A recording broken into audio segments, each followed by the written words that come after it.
my infinite filmmaker teachings, I use a metaphor that life's a movie created by an infinite filmmaker. And anything the infinite filmmaker does in the macrocosm of the universal movie, it can and it does do in the microcosm of our individual life's movie. And to put that in English terms, that that there's a movie going on around you, this universal movie, and there's your individual movie. And your individual movie is so connected with that universal movie. And that what we create in our individual movies through the thoughts that we have and the words that we speak and the actions that we take affect the whole universal movie. And so therefore you can change the script to your movie. You can rewrite it. You know, I urge people to write down a little treatment for what they want to experience for the day. What do you call it? Paving the way? Pre-paving. Pre-paving. Pre-paving. What is that? Well, pre-paving is when you give thought and intention to something prior to it happening. Like there's an example where there's a holiday party. Say there's a holiday party coming up and a wife, you know, it's her husband's company and she always goes, but it's like, oh, I don't really know anybody there. And Mary always looks great and I don't look great. And I don't really know what everybody's talking about because they're all talking about work. And she's really nervous and doesn't want to go and has talked herself out of really wanting to go to this party. Pre-paving would be something you would use to say, well, let me sit and work on this a little bit instead of just having this negative expectation. You know, this is a holiday party. Isn't it nice that the company has funds and resources and invites everybody to get together and have some nice time outside of work?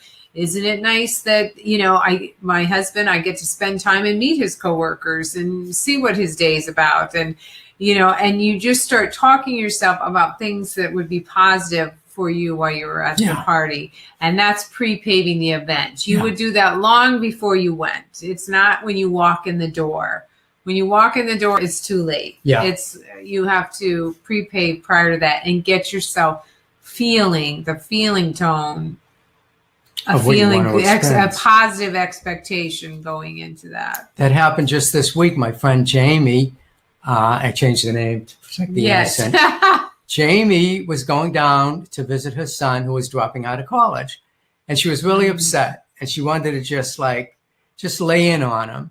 You know, what are you doing? You know, criticism, judgment, and all of that stuff. And I worked with her on using I statements. You know, one of the things is, I feel this and I'm feeling that. And, you know, instead of saying you're doing this and you're doing that, and then he's going to get resistance and he's going to push you away and you're not going to be able to help him. So you go down there and you work with him. You try to understand him, listen to him, see what he has to say, you know, get that out of him, let him do the talking. And I said, and one thing you can do is pave the way. I said, on your way down there, she had to drive down there to Washington, D.C. I said, from Pennsylvania, I think. I said, on your way down, just pave the way. Think about, how do you want this to unfold with your kid? What do you want to see happen? You know, start visioning for that. Start to seeing it happen. You know, work with them. And so she did. She paved the way and she called me back. Wish I had the... And it went well. It went really well. It went really well. Yeah. And she came back saying, that was amazing. He decided to stay in school part-time and then go to a therapist and get therapy so that he could work through some of the issues that were keeping him from wanting to drop out of college. You know, that's what's great. And that is like a miracle. It is. And to be able to listen to them, because sometimes when you're just open to listening to them instead of going down with it, you've got to do this and you've got to do this. And what are you, crazy? We're paying a lot of money. This is the dream of a lifetime. It just, when you start listening to them and envisioning for them their highest good, it's amazing what comes out of it. And a lot of times it's better than it would have been had nothing happened. The outcome and the result ends up to be so much better than it was when they were just going to school and not really that happy, or it was kind of a mediocre experience, but they were just trudging through, trying to make it through to the end.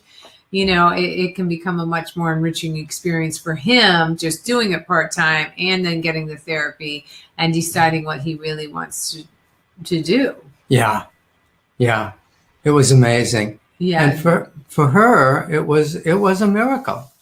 She never expected anything. You know, that's the thing with doing this work, is that you have expectations and you can vision for something.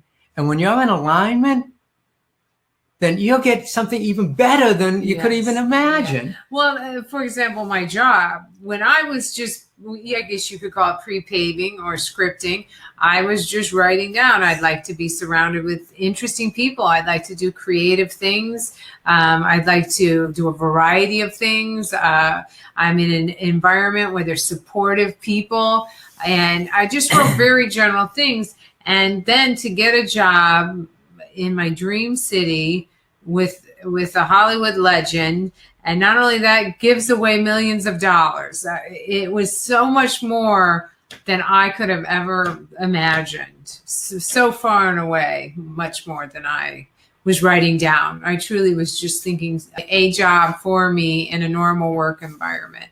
And it became an extraordinary job in an extraordinary work environment with extraordinary opportunities. But it didn't look like that when I walked in. The day I walked in, no one would think it was an extraordinary opportunity. But I took the mindset in of my own expectations and doing my Abraham work every day. I actually called the place for a long time my Abraham Laboratory. I would write, like you said, creative workshop is another thing I would do every day. I would type a page just about my life, my relationship, my work, and of what I wanted and things that were going right. And it just continued to open up and open up and open up. But it was because I brought that mindset in. I had other coworkers who were very fear-based and sort of downtrodden in it, and we're not seeing any opportunities at all. Yeah. So it really is the intention that you bring to it, and the consciousness you bring to it. And you got to do the work. You got to do the work.